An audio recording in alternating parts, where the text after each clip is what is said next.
Hello, welcome to ERPCA User Guide. Today we will see Taskboard walkthrough. Go on Taskboard inside Side menu.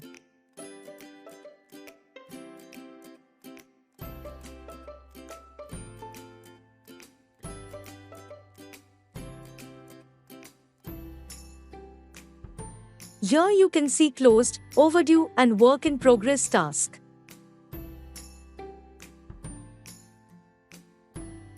You will find option of exclude closed task.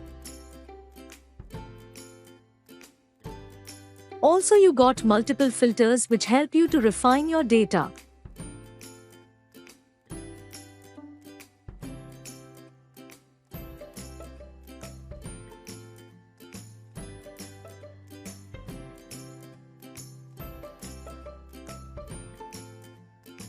Got option of recently worked task.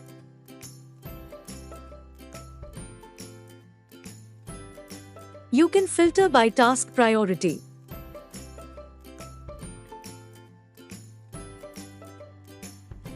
Thank you for watching the video. Stay connected with us for more helpful videos.